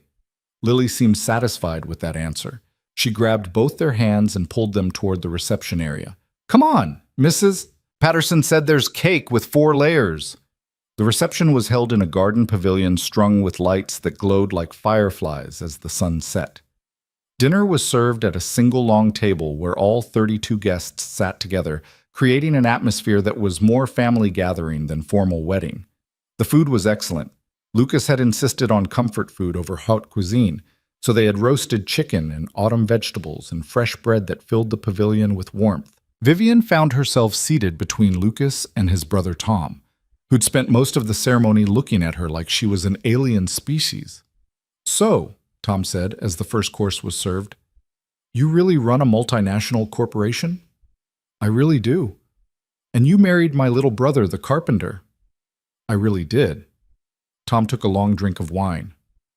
"Lucas said you two met when your car broke down." "That's right. And you just decided to get married? Just like that?" Lucas leaned over. "Tom, don't interrogate my wife at our wedding reception." "I'm not interrogating. I'm trying to understand how my brother, who hasn't dated anyone since Emma died, suddenly shows up married to a billionaire." "I'm not a billionaire," Vivian interjected. "My family is. There's a difference." "Right. That makes it way less weird." Despite herself, Vivian liked Tom. He had Lucas's directness without the diplomatic filter, and his skepticism was refreshing after months of people telling her what they thought she wanted to hear. "Look," she said, setting down her fork. "I know this seems sudden and unconventional, but Lucas and I have an understanding. We're both getting something we need out of this arrangement." Tom's eyebrows rose. "Arrangement? You're calling your marriage an arrangement?" "Tom," Lucas warned. "No, I want to hear this. What exactly is my brother getting out of this arrangement?" Vivian met his eyes steadily. "Security for Lily, medical care, a stable future. And what I'm getting is someone who sees me as a person instead of a stepping stone to my father's fortune. We're both adults making an adult decision." Tom studied her for a long moment, then looked at Lucas, then back to Vivian. "You're paying for Lily's surgery," he said quietly. It wasn't a question. "Yes. And that's why Lucas agreed to this. That's part of it." Tom was quiet for a moment, processing. Then he raised his glass. "Well then, welcome to the family, Vivian. We're a mess, but we're honest about it." They clinked glasses, and Vivian felt something loosen in her chest. At least someone in Lucas's family understood, even if they didn't necessarily approve. Across the table, Charles Ashcroft watched the interaction with cold calculation. He'd barely spoken to anyone all evening, choosing instead to observe like a predator studying prey. When the meal finished and people began mingling, he approached Vivian with the precision of a chess master planning his next move. "We need to talk," he said without preamble. "We're at my wedding reception, Father. Can it wait?" "No." He guided her away from the pavilion toward a quieter section of the garden. Sukiits. Vivian glanced back once and saw Lucas watching them, his expression concerned, but she shook her head slightly. She could handle her father. When they were alone, Charles turned to face her. "I had him investigated," he said. "Of course you did. He's exactly what he appears to be. Small-town carpenter, widowed 3 years ago, daughter with a congenital heart defect requiring surgery he can't afford. No criminal record, no debts beyond normal business operations, no scandals." "Did you expect to find something?" "I expected to find an angle. Everyone has one." "Maybe Lucas doesn't." Charles laughed, but there was no humor in it. "Everyone has an angle, Vivian. His is obvious. He needs money for his daughter. What I can't figure out is yours." "I told you. I needed to be married. You could have married Richard Hartley, or James Morrison, or any of a dozen suitable men who would have strengthened the company's position. Instead, you married a nobody from nowhere." Vivian's temper flared. "Lucas is not a nobody. He's a skilled craftsman, a devoted father, and a decent human being. Those qualities seem to be in short supply in your world." "My world?" "It's your world too, Vivian. You were born into it, raised in it, trained to lead it, and now you're throwing it away for what? A carpenter who makes toy horses?" "I'm not throwing anything away. I'm fulfilling the terms you set. I'm married. The board is satisfied. The merger with Donovan Technologies can proceed. You got what you wanted. What I wanted was for you to take this seriously, to understand that your position requires sacrifice and strategy. Not this." He gestured back toward the pavilion where laughter drifted through the evening air. "This is sacrifice," Vivian said quietly. "More than you know." Charles studied her face. "You care about him, the carpenter." "I respect him." "That's not what I said." Vivian looked away. "It doesn't matter what I feel. This is a business arrangement, just like every other decision I've made in service to this company. In a year it will be over and everything will go back to normal." "Will it?" Charles's voice was sharp. Because from where I'm standing, you look at him the same way your mother used to look at me, before I destroyed that too. The admission hung between them like something fragile and dangerous. In 32 years, Charles had never once mentioned destroying his marriage. He'd never acknowledged that his relentless ambition had cost him the only person who genuinely loved him. "I'm not you," Vivian said, "and Lucas isn't Mom. We have an agreement, clear terms, an expiration date. It's clean."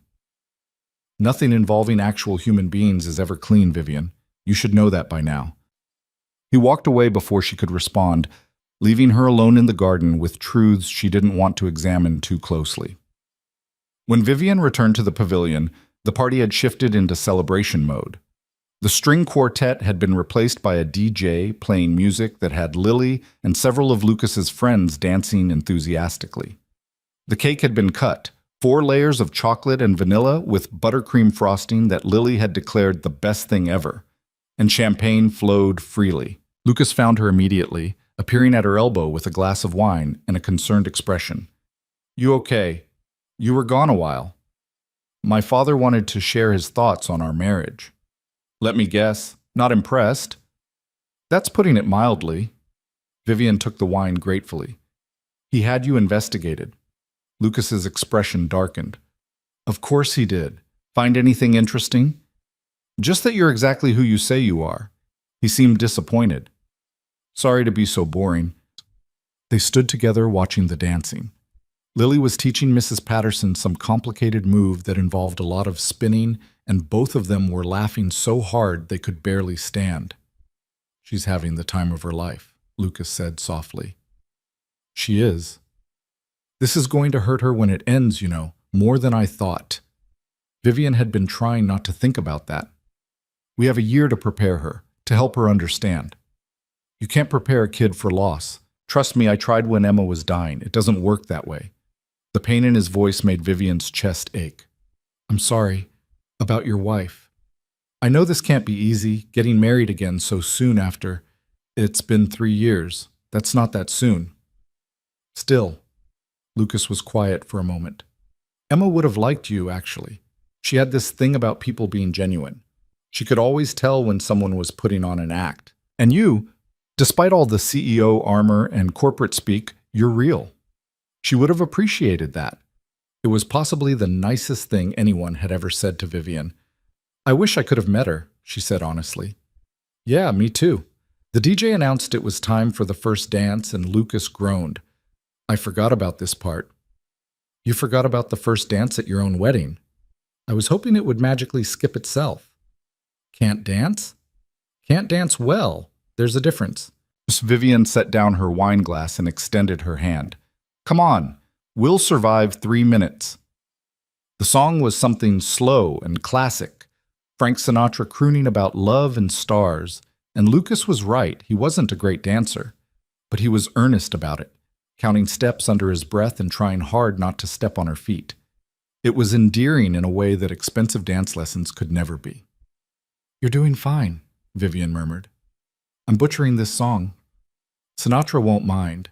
They swayed together under the string lights, and Vivian became acutely aware of how close they were, Lucas's hand warm against her back, the smell of his cologne mixing with something else, sawdust and soap and something uniquely him, the way he was looking at her like she was something precious instead of a business transaction. This was dangerous territory. They'd agreed to keep things professional, but professional didn't usually involve your heart racing when someone held you close. "Vivian," Lucas said quietly. "Yeah?" "That kiss.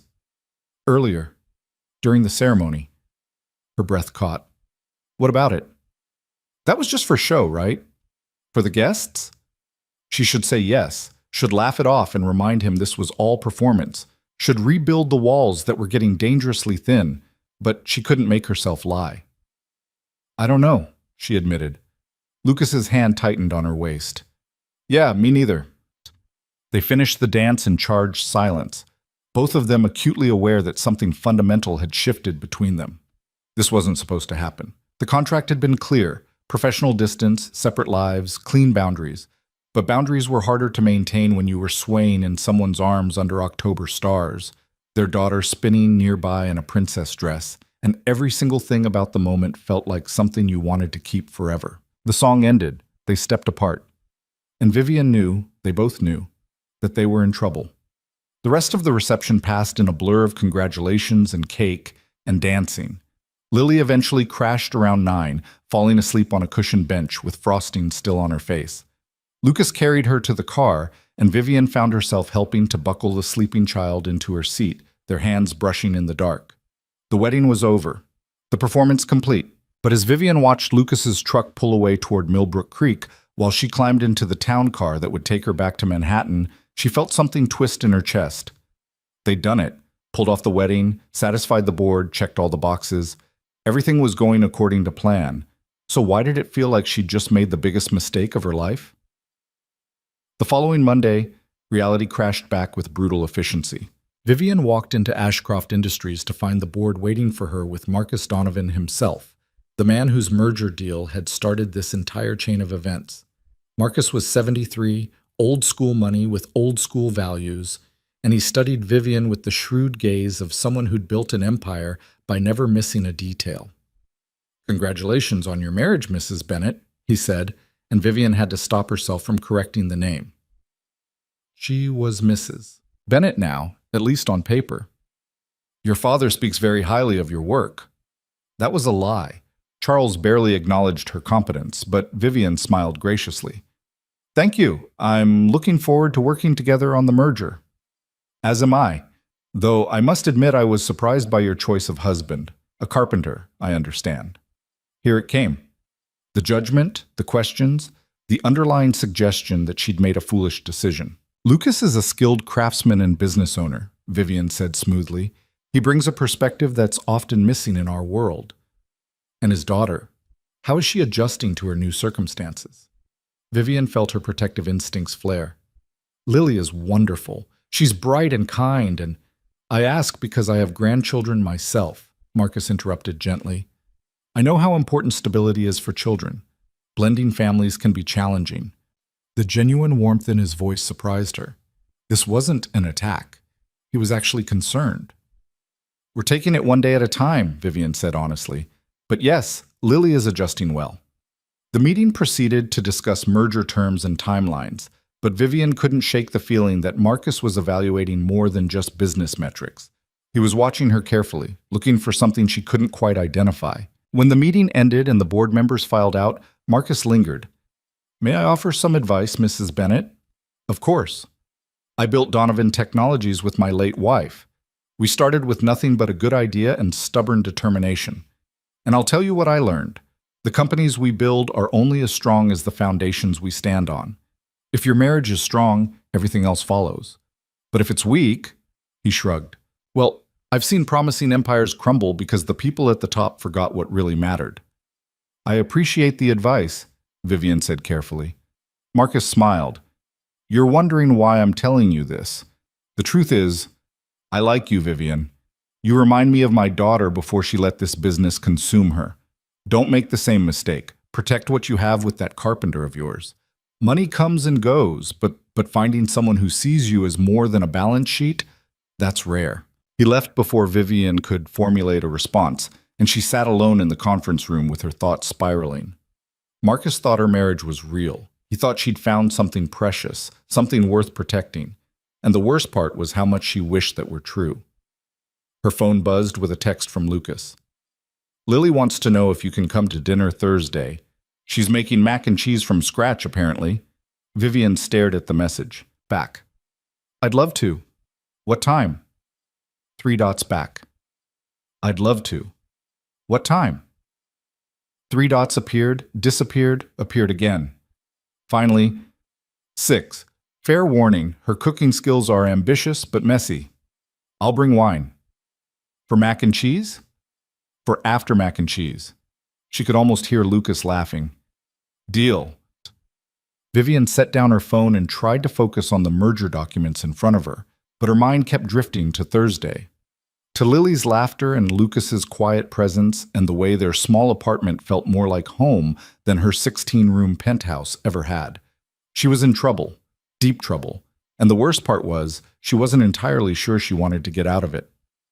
Thursday arrived with the weight of significance Vivian couldn't quite justify. It was just dinner with her contract husband and his daughter. Nothing more. She told herself that the entire drive to Millbrook Creek, she was still telling herself that when she pulled up to the workshop and saw Lily's face pressed against the upstairs window, watching for her arrival. "She's been cooking all afternoon," Lucas said when he opened the door. He looked tired, sawdust still clinging to his jeans, but his smile was genuine. "I'm not sure what we're in for." The apartment smelled like cheese and something burning. Lily rushed over wearing an apron 3 sizes too big and an expression of fierce concentration. "Don't come in the kitchen yet, it's not ready." "Take your time," Vivian said, hiding her smile. Lucas gestured to the couch. "Want to wait out the chaos with me?" They sat together while crashes and muttered curses, quickly corrected to "oh fudge," echoed from the kitchen. It should have been awkward, but somehow it wasn't. "How was your week?" Lucas asked. "Intense. Merger negotiations, board meetings, the usual corporate warfare." "You?"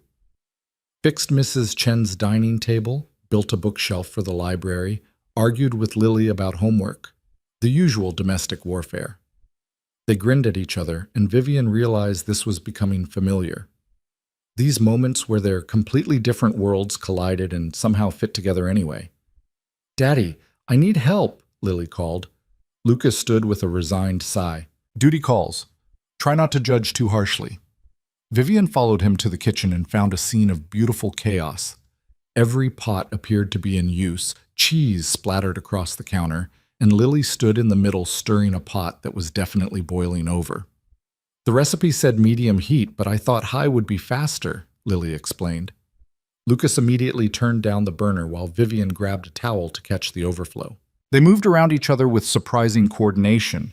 Lucas instructing Lily, Vivian cleaning surfaces, all 3 of them working together until the mac and cheese actually looked edible. When they finally sat down to eat, the pasta was slightly overcooked and there was way too much pepper, but Lily was so proud that neither adult had the heart to mention it. "This is delicious," Vivian said honestly. "You worked really hard. I wanted it to be perfect for you." Something in Vivian's chest cracked. "Lily, sweetie, it doesn't have to be perfect. We're just having dinner." "But you're fancy. You need fancy food." "I like your food better than fancy food." Lily's face lit up. "Really? Really?" And shockingly, it was true. After dinner, they ended up on the couch with a movie, some animated thing about dragons that Lily had seen 17 times. Vivian sat on one end, Lucas on the other, and somehow Lily ended up stretched across both their laps, her head on Vivian's knee and her feet tucked under Lucas's arm. This was what family looked like. Messy and imperfect and absolutely terrifying in how much Vivian wanted it to be real. Halfway through the movie, Lily fell asleep. Lucas carefully extracted himself and lifted her, carrying her to bed with practiced ease. Vivian heard him singing softly, some lullaby she didn't recognize, and felt her throat tighten. When he came back, they were alone. The movie played on, ignored. The silence between them felt heavy with things neither wanted to acknowledge. "Vivian," Lucas said finally, "we need to talk about what's happening here." "Nothing's happening. We're following the arrangement." "The arrangement doesn't include Thursday night dinners. It doesn't include you looking at Lily like she's your own daughter. It doesn't include—" He stopped, dragging his hand through his hair. "We're supposed to be keeping this professional." "I know. So what are we doing?" Vivian looked at him, really looked at him. Lucas Bennett, carpenter and single father, who'd agreed to a crazy scheme to save his daughter and somehow ended up being the first person in years to make Vivian feel like she was more than her job title. "I don't know," she admitted, "but I can't seem to stop." "Me neither." He moved closer, and suddenly the space between them felt charged. "That's a problem. A big problem. Because in 8 months this ends. We go our separate ways." "Right. So we should probably maintain distance, keep things clean." "We should." Neither of them moved. They sat there on Lucas's couch with a dragon movie playing and Lily sleeping in the next room, and Vivian knew they were standing at a crossroads. They could step back now, rebuild the professional boundaries, protect themselves from the inevitable hurt. Or they could lean forward and see what happened when you stopped pretending this was just business. Lucas reached out slowly, giving her every chance to pull away. His hand cupped her face, thumb brushing her cheekbone, and Vivian's breath caught. "This is a terrible idea," he murmured. "The worst. In 8 months, we're getting divorced." "I know. We're going to hurt each other." "Probably." He leaned in, and this time when they kissed, there was no audience. No performance. Just two people who'd tried very hard to keep things simple and failed spectacularly. When they finally pulled apart, Lucas rested his forehead against hers. "We're idiots," he said. "Complete idiots." "What do we do now?" Vivian didn't have an answer. For the first time in her life, she had no strategy, no backup plan, no way to control the outcome. She was falling for her contract husband. His daughter had already stolen her heart, and in 8 months she'd have to walk away from both of them. "I don't know," she whispered, "but I'm not ready to stop yet." Lucas pulled her close, and Vivian let herself have this moment. Tomorrow, she'd worry about the consequences. Tonight, she just wanted to feel like she belonged somewhere, even if that somewhere had an expiration date. The weeks that followed blurred together in a way that should have alarmed Vivian, but instead felt dangerously right. She found herself driving to Millbrook Creek more often than the contract stipulated, staying for dinners that turned into evenings that turned into mornings, where she'd wake up on Lucas's couch with a blanket she didn't remember pulling over herself. They never discussed what was happening between them. That would require acknowledging they'd completely abandoned their careful boundaries. But it hung in the air like smoke, impossible to ignore. Lily's surgery was scheduled for early December, and as the date approached, Vivian watched Lucas transform into someone she barely recognized. The easy confidence disappeared, replaced by a brittle tension that showed in his clenched jaw and the way he checked on Lily compulsively throughout the day. He barely slept, barely ate, and threw himself into his woodworking with an intensity that bordered on manic. "You need to rest," Vivian told him one evening in late November, finding him in the workshop at 11 at night, sanding a rocking chair that didn't need more sanding. "I'm fine." "You're not fine. You're running on coffee and fear." Lucas set down the sandpaper, his hands shaking slightly. "What if something goes wrong? What if the surgery doesn't work? What if I lose her like I lost Emma?" Vivian crossed to him and took his hands in hers, stilling their tremor. "The surgeon is one of the best in the country. The success rate for this procedure is over 95%. Lily is strong and healthy otherwise. Every statistic is in her favor." Statistics didn't save Emma.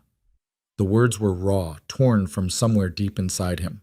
Vivian pulled him close, and Lucas collapsed against her, his whole body shaking with suppressed sobs he'd probably been holding back for weeks. "I can't lose her," he whispered into her shoulder. "I can't do that again." "You won't. I promise you won't." It was a promise she had no business making, but she made it anyway because Lucas needed to hear it, and because somewhere along the way, Lily had become hers too. Not legally, not officially, but in all the ways that actually mattered. The night before the surgery, Vivian stayed at the apartment despite having an early meeting she'd have to reschedule. Lily was nervous, chattering nonstop about everything except the hospital, and both adults let her ramble because the alternative was acknowledging what tomorrow meant. "Will I have a big scar?" Lily asked suddenly during dinner. Lucas and Vivian exchanged glances. "A small one," Lucas said carefully, "but it will fade over time." "Like a warrior scar?" "Exactly like a warrior scar." Lily seemed satisfied with that. She picked at her chicken nuggets, her requested last meal before the pre-surgery fasting period, and then looked up at Vivian with those enormous green eyes. "Will you be there? At the hospital?" Vivian's throat tightened. "If you want me there, I'll be there." "I want you there, you and Daddy both." "Then we'll both be there." That night, after Lily finally fell asleep clutching her wooden horse like a talisman, Lucas and Vivian sat in the darkened living room and didn't speak. There was nothing to say. Tomorrow, the little girl they both loved would go under anesthesia and knives, and all they could do was wait and hope and try not to fall apart. Lucas reached for Vivian's hand in the darkness, and she laced their fingers together. They sat like that for hours, two people who'd started as strangers making a business deal and ended up as something neither could quite define. When dawn broke, they were still holding hands. The hospital was sterile and bright and filled with the kind of artificial cheerfulness that made Vivian want to scream. Lily was brave right up until the moment the nurses came to prep her for surgery, and then her face crumpled and she started to cry. "I'm scared," she whispered, reaching for Lucas. He climbed onto the gurney with her, cradling her against his chest. "I know, baby. I know you're scared, but you're the bravest person I know, and you're going to do great." "What if I don't wake up?" Vivian felt something crack in her chest. She moved to the other side of the gurney and took Lily's small hand in hers. "You're going to wake up," she said firmly. "And when you do, your daddy and I will be right there. I promise." "Both of you?" "Both of us." Lily looked between them, her eyes swimming with tears. "I love you. Both of you." Lucas's face contorted with barely controlled emotion. "We love you too, sweetheart. So much." The anesthesiologist entered then, kind but efficient, and within minutes Lily's eyes were drooping. The last thing she said before she went under was so quiet Vivian almost missed it. "Don't leave me." "Never," Vivian whispered back, even though Lily was already asleep. They wheeled her away, and Lucas stood in the middle of the hallway looking lost. Vivian took his arm and guided him to the surgical waiting room where they'd spend the next 4 to 6 hours in limbo. The room was depressing, harsh lighting, uncomfortable chairs, and too many other families wearing the same expression of controlled terror. Lucas paced for the first hour, then collapsed into a chair and put his head in his hands. Vivian sat beside him, her hand on his back, feeling completely helpless. Her phone buzzed, a text from Patricia. "Board meeting in an hour. Donovan will be there. You need to attend." Vivian stared at the message, then looked at Lucas's bowed shoulders, then back at the phone. She typed out a reply. "Family emergency. Reschedule." Patricia's response came immediately. "This is the final merger vote. You have to be there." The final merger vote. The entire reason she'd started this arrangement in the first place. 6 months of work, billions of dollars at stake, her position as CEO hanging in the balance. And on the other side, a 6-year-old girl in surgery and the man she'd promised to stand beside. Vivian turned off her phone. "What was that?" Lucas asked without looking up. "Nothing important." He finally raised his head and she saw the devastation in his eyes. "You don't have to stay. I know you have work."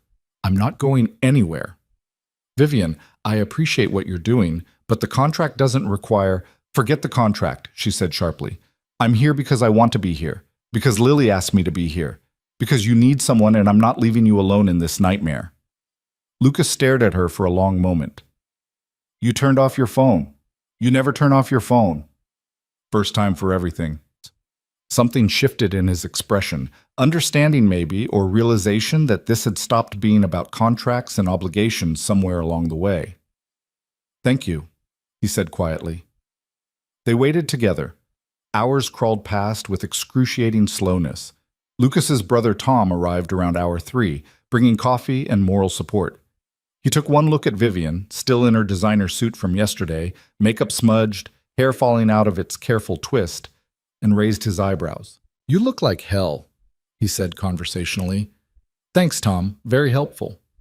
"I just mean, don't you have some corporate thing to be at?" "I'm exactly where I need to be." Tom glanced at Lucas, then back to Vivian, and something in his expression softened. "Yeah, I can see that." At hour 4, Vivian's phone, still off, started vibrating with such frequency that Lucas looked at her questioningly. "Your father?" he guessed. "Probably." "You should answer it. If it's an emergency, the only emergency I care about is happening in that operating room." But when her phone rang for the 15th time and the nurse at the desk shot them an annoyed look, Vivian finally turned it on. 17 missed calls from her father, 9 from Patricia, and a slew of texts that escalated from concerned to furious. She was about to turn it off again when a new call came through. Her father. "I need to take this," she told Lucas, stepping into the hallway. "Where the hell are you?" Charles demanded the moment she answered. "At the hospital." "You missed the merger vote. Do you have any idea what you've done? Donovan is threatening to walk away from the entire deal." "Then let him walk." Silence. Then, "What did you say?" "I said let him walk. If Marcus Donovan can't understand that sometimes family emergencies take priority over board meetings, then he's not someone I want to do business with anyway." "Family emergency? You mean the carpenter's daughter?"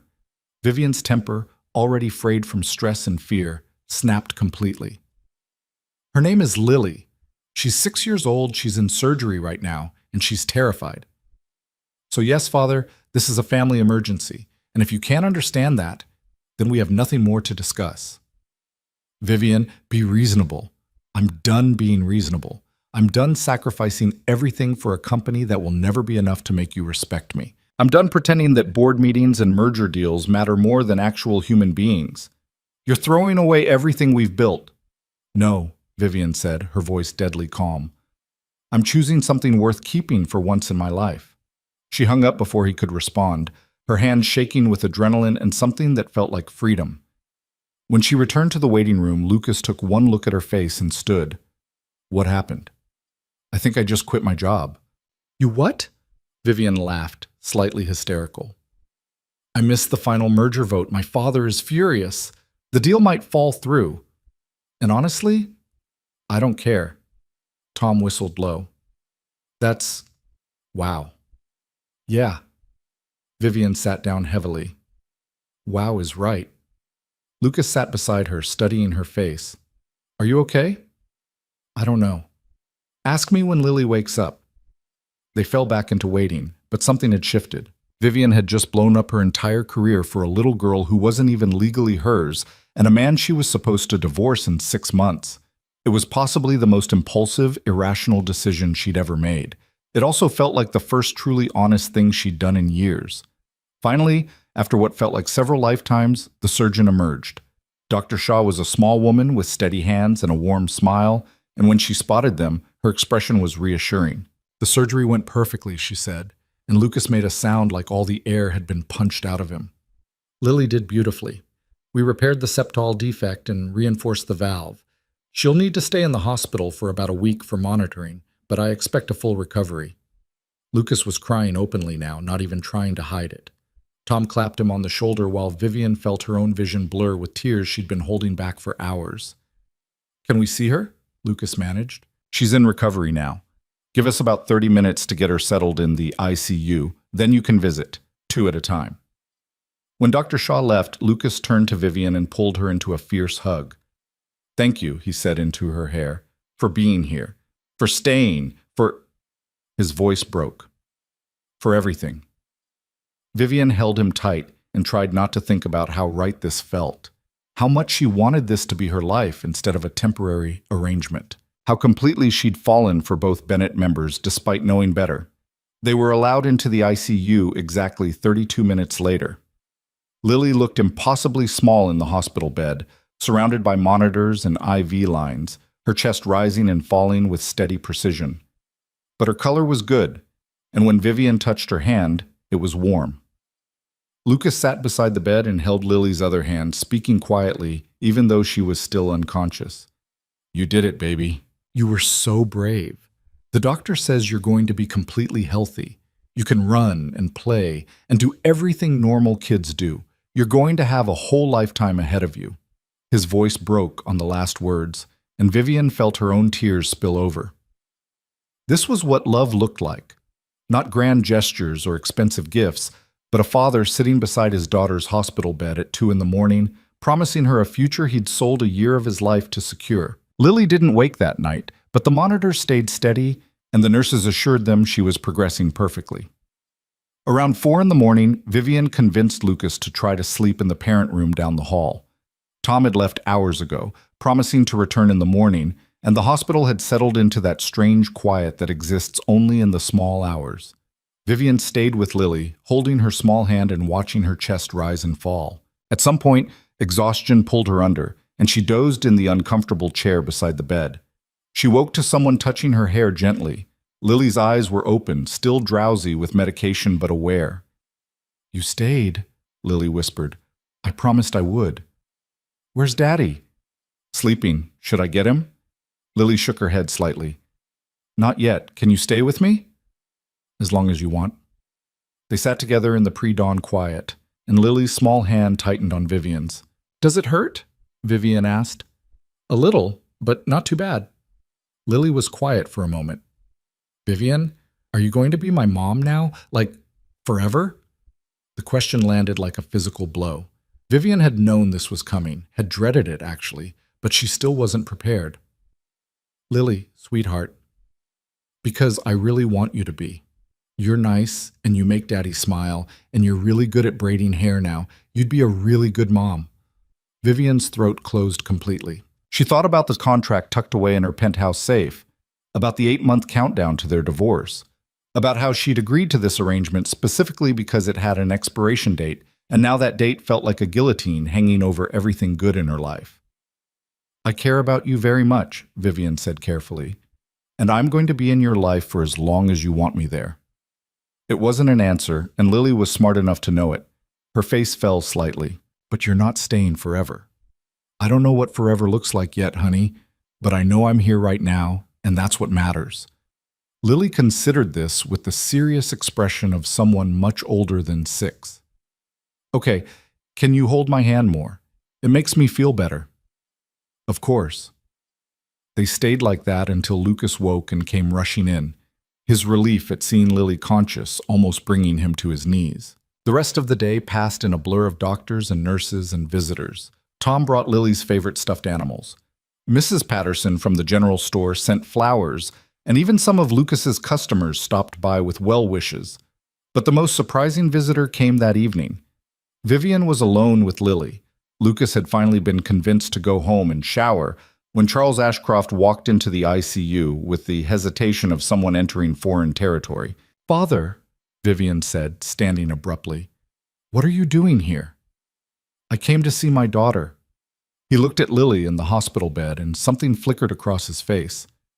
"And to meet the child she's willing to destroy her career for." "I didn't destroy my career. I made a choice." Same thing, in this case. But his tone lacked its usual cutting edge. He moved closer to the bed, studying Lily with an expression Vivian couldn't quite read. "How is she?" "Surgery went perfectly.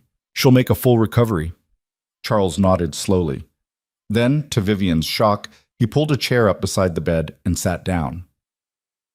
"Hello, Lily," he said, his voice gentler than Vivian had heard it in years. "I'm Vivian's father, Charles." Lily studied him with open curiosity. "You're the mean one from the wedding." Despite everything, Vivian had to bite back a smile. Leave it to Lily to be brutally honest. But Charles surprised her by laughing. Actually, laughing. "Yes, I suppose I am. I'm sorry about that. I wasn't very welcoming." "It's okay. Vivian says you're just scared of feelings." "She said that, did she?" Lily nodded seriously. "She says you love her, but you don't know how to show it. Is that true?" Charles looked at Vivian, and she saw something raw in his expression, something that looked almost like regret. "Yes," he said quietly. "I suppose it is." They sat in uncomfortable silence for a moment. Then Lily, bless her, filled it with her usual chatter. "Do you want to see my scar? It's going to be really cool when it heals, like a warrior scar. That's what Daddy said." "I'd love to see it." Lily carefully pulled down the collar of her hospital gown to show the bandaged incision site, and Charles examined it with surprising interest. "Very impressive," he said. "You're very brave." "I know." Lily grinned. "Are you going to be nicer to Vivian now? Because she's really good, and she works really hard, and she makes me happy. And Daddy, too." Charles's expression softened in a way Vivian had never seen before. "I'll try to be nicer. Thank you for pointing that out." When Lucas returned an hour later, clean and slightly more rested, he found Charles Ashcroft reading to Lily from a hospital-provided storybook while Vivian watched in stunned silence. "Mr. Ashcroft," Lucas said carefully. "Lucas." Charles stood and extended his hand. "I came to apologize for my behavior at the wedding and after. It was inexcusable." Lucas shook his hand warily. "Okay.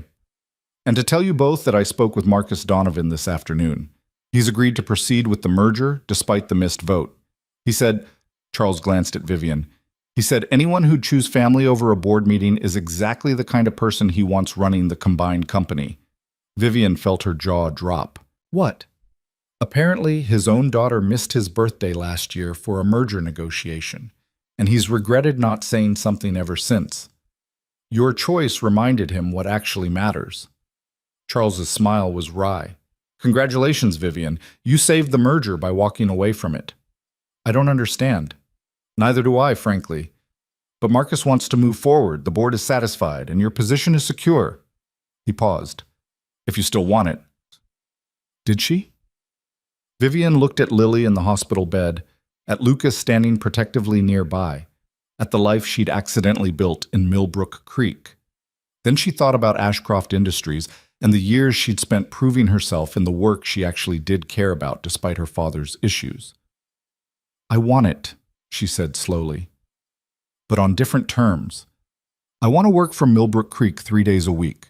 I want to maintain normal hours so I can be present for Lily and Lucas. And I want you to stop treating my personal life like a corporate asset. Charles considered this. Done. Just like that? Just like that. He looked at Lily again, and his expression was almost tender. Your mother would have liked her. She always wanted grandchildren. The mention of Vivian's mother, a subject Charles never discussed, hung in the air like something precious and fragile. She would have, Vivian agreed quietly. Charles left shortly after, but not before promising Lily he'd visit again and asking if she liked chocolate, because apparently he had a source for the best chocolate in Manhattan. When he was gone, Lucas turned to Vivian with raised eyebrows. Did that really just happen? I think so. I'm still processing. Your father read Lily a story. I noticed. And apologized. Also noticed. And you're keeping your job. Apparently. Lucas sat down heavily. This day has been completely surreal. Lily piped up from the bed, her voice getting drowsy from medication. I like Charles. He's not as mean as he seems. No, Vivian said, moving to adjust Lily's blankets. I suppose he's not. She caught Lucas's eye over Lily's bed, and something passed between them. They'd started this arrangement as strangers making a practical deal. But somewhere along the way, between Thursday night dinners and hospital vigils and choosing each other over corporate obligations, they'd become something else entirely. Something real. Something that terrified Vivian more than any boardroom battle ever could, because in 6 months, their contract ended, and she had no idea how to walk away from this life she'd accidentally fallen into. But that was a problem for another day.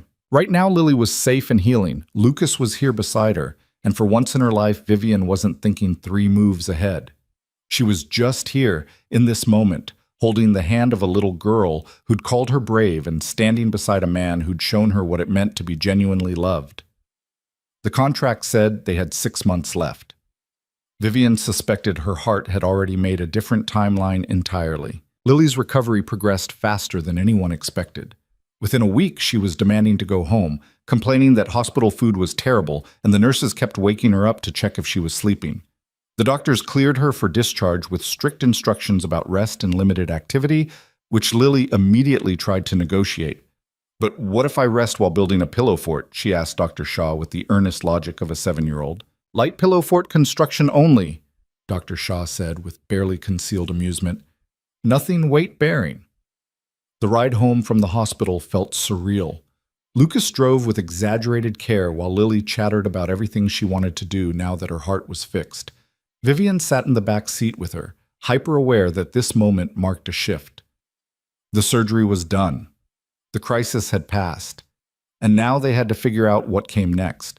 The contract had 4 months left. 4 months until they were supposed to go their separate ways, clean and professional, just as they'd planned.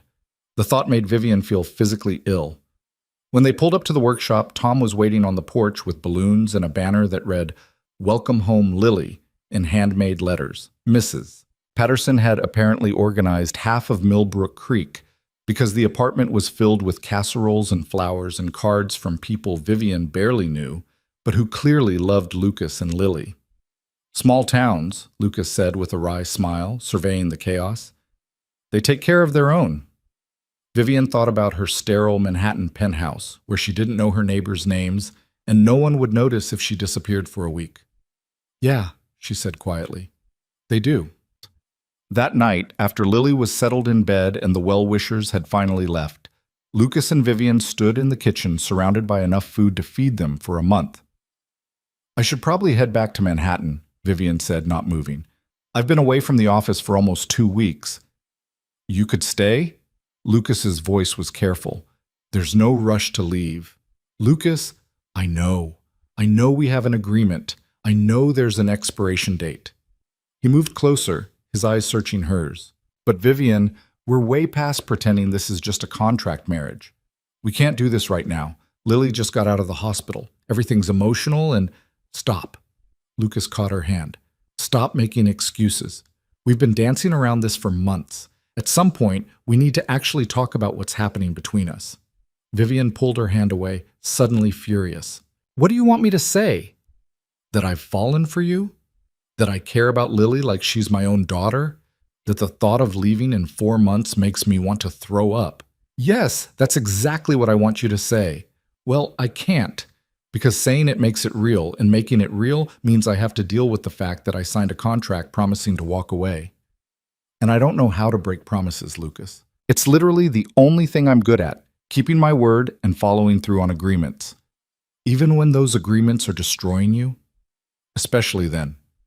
They stared at each other across the kitchen, years of corporate conditioning colliding with messy human emotions that refuse to be managed or controlled. What are you so afraid of? Lucas asked quietly. Everything, Vivian admitted. I'm afraid that if I stay, you'll realize I'm not actually good at this. The domestic stuff, the family stuff, the being a real person instead of a CEO stuff. I'm afraid Lily will get hurt. I'm afraid my father will find some way to use this against me. I'm afraid that if I let myself want this life, it'll be taken away like everything else I've ever cared about. Lucas crossed the kitchen and took her face in his hands. And I'm afraid that if you leave, I'll spend the rest of my life knowing I let the best thing that ever happened to me walk away because I was too scared to fight for it.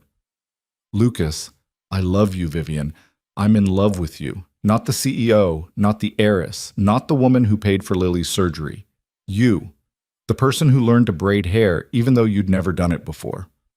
Who chose a hospital room over a board meeting? Who reads to Lily in terrible accents and helps her make disastrous mac and cheese and looks at both of us like we're the most important thing in your world? Vivian felt tears streaming down her face. This wasn't supposed to happen. I know, but it did. So now what?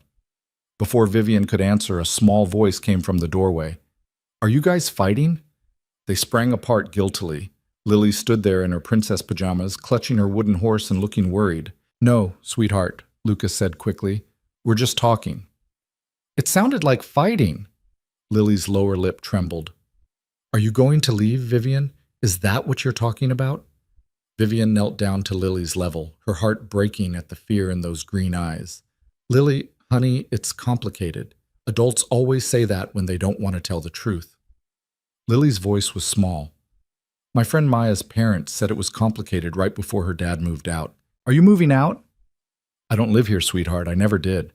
I have an apartment in Manhattan. But you're here all the time. You have a toothbrush in our bathroom and clothes in Daddy's closet, and you make pancakes on Sundays. Lily's tears started falling. You said you'd be in my life as long as I wanted. I still want you. Don't you want me anymore? The question gutted Vivian completely. She pulled Lily into a fierce hug, breathing in the strawberry shampoo smell of her hair. I want you more than anything, Vivian whispered. You and your daddy both. So much it scares me. Then why are you leaving? Because sometimes adults make promises before they understand what they're really promising. And now I don't know how to keep all my promises at the same time. Lily pulled back to look at her. What promises?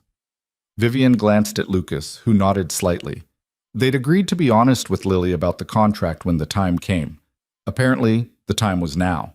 When your daddy and I got married, Vivian said carefully, we made an agreement, a business agreement. We said we'd be married for 1 year, and then we'd get divorced. That was the plan from the beginning. Lily's face crumpled. So it's not real? Our family isn't real? No, baby, that's not…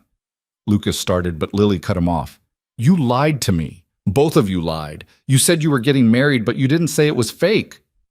It wasn't fake, Vivian said desperately. The marriage is real. The feelings are real. Everything between us is real. It's just, the timeline was supposed to be temporary. Was supposed to be? Lily latched onto the past tense like a lifeline. Does that mean it doesn't have to be temporary anymore? Vivian looked at Lucas helplessly. He moved closer, creating a small circle of the three of them in the kitchen doorway. Lily, he said gently, Vivian and I need to figure some things out. Adult things about jobs and where we live and how to make this work. But whatever happens, you're not going to lose either of us. Do you understand? Even if Vivian and I can't be married, she'll still be in your life. But I want us to be a real family, like Maya has, with a mom and a dad who live in the same house and love each other. We do love each other, Vivian said before she could stop herself. The words hung in the air like a confession. Lucas's eyes widened and Lily stopped crying mid-sob. You do? I do. Vivian took a shaky breath. I love your daddy, and I love you, and I don't know how to make the logistics work, but I know I don't want to leave. Lily threw herself at Vivian, wrapping her arms around her neck. Then don't leave, just stay. It's easy. It's not that easy, sweetheart, Lucas said, but his voice was thick with emotion. Vivian has a very important job in Manhattan. She can't just abandon it. Actually, Vivian said slowly, an idea forming, my father agreed I could work from Millbrook Creek 3 days a week. What if I made that permanent? Spent Monday through Wednesday in the city, Thursday through Sunday here. You'd do that? Lucas asked. I'd do that. If you want me to. If we can figure out how to make this actual relationship instead of a contract. Lucas pulled both of them into a hug, and they stood there in the doorway, 3 people who'd accidentally become a family without meaning to. We'll figure it out, he said, together. The next morning, Vivian woke up on the couch again. But this time Lucas was there too, both of them having fallen asleep while talking through logistics until 3 in the morning. Lily was asleep on the armchair, curled up like a cat, having refused to go to bed until they'd promised 7 times that Vivian wasn't leaving. Vivian's phone buzzed with messages, Patricia wanting to know when she'd be back in the office, her father asking about the Donovan merger timeline, 3 board members with various urgent matters that apparently couldn't wait. She silenced the phone and looked at Lucas sleeping beside her, his face peaceful in the morning light. At Lily sprawled in the chair, her surgical scar healing beautifully under her princess pajamas. At the life she'd built in this small apartment, above a woodworking shop in the middle of nowhere. 4 months ago, she'd been prepared to marry a stranger for corporate advantage. Now she was considering rearranging her entire life for love. Vivian had spent her whole career making ruthless decisions and calculated gambles. But this, choosing family over convenience, love over logic, messy reality over careful contracts, felt like the biggest risk she'd ever taken. It also felt like the only choice that mattered. She reached for her laptop and started drafting an email to the board. Time to restructure her entire professional life. The announcement came 3 weeks later at the annual Ashcroft Industries Gala, a black tie affair that Vivian usually dreaded but this year felt almost excited about. She stood at the podium in a midnight blue gown while 200 of Manhattan's elite watched with varying degrees of interest. Thank you all for coming, she said, her voice steady. As you know, the merger with Donovan Technologies was finalized last week, making this one of the most significant expansions in our company's history. But tonight, I want to talk about a different kind of expansion. She found Lucas in the crowd. He wore the same suit from their wedding, looking uncomfortable but determined. Lily sat beside him in a velvet dress, swinging her legs and occasionally waving at Vivian. For the past 6 months, I've been living a dual life, CEO during the week, family woman on weekends. And I've learned something crucial, the skills that make someone effective in business, strategic thinking, resource management, building strong teams, are the same skills that make a family thrive. So I'm pleased to announce a new initiative at Ashcroft Industries focused on work-life integration. She outlined her plan. Flexible schedules for executives, remote work options, on-site childcare, generous parental leave for all employees, not just mothers. Every policy she wished had existed when she was trying to navigate boardrooms and bedtime stories simultaneously. Some of you will think this makes us soft, she continued, that prioritizing family over constant availability will hurt our competitive edge. But I'd argue the opposite. Our people are our greatest asset, and assets perform better when they're not exhausted and resentful, when they have lives worth living outside these walls. The room was silent. Vivian couldn't tell if they were inspired or horrified. Then Marcus Donovan stood up and started clapping. His wife joined him, then others, until the entire ballroom erupted in applause. When the speeches ended and the dancing began, Lucas found her near the champagne table. "That was incredible," he said. "That was career suicide, probably. The old guard hates change. The old guard needs to retire." He took her hand. "Dance with me?" "You hate dancing." "I hate a lot of things I'm willing to do for you."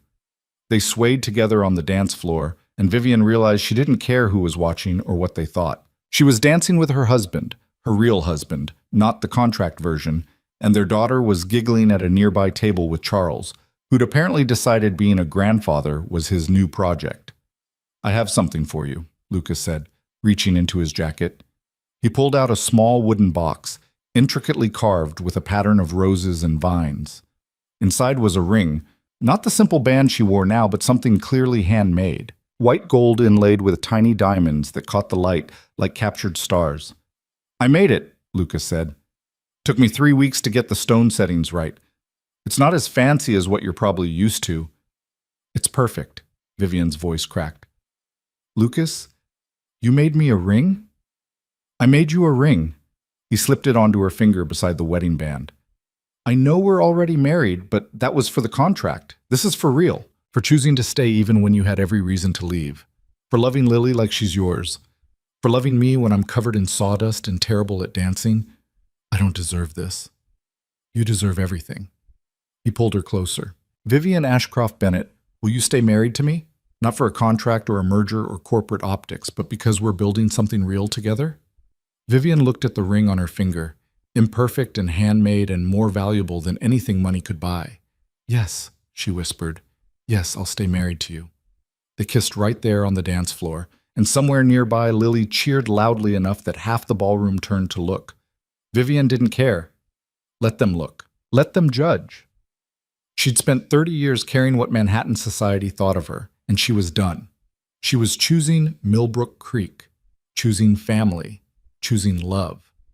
6 months later, Vivian stood in the workshop watching Lucas teach Lily how to use a handsaw. They were making a bookshelf for her room, a project that had taken 3 times longer than necessary because Lily insisted on helping with every step. The workshop had expanded. Vivian's business experience combined with Lucas's craftsmanship had transformed Bennett Woodworks from a struggling one-man operation into a thriving small company. They specialized in handcrafted children's furniture and toys, each piece made with the same care Lucas had always used, but now with sustainable materials and ethical production practices Vivian had implemented.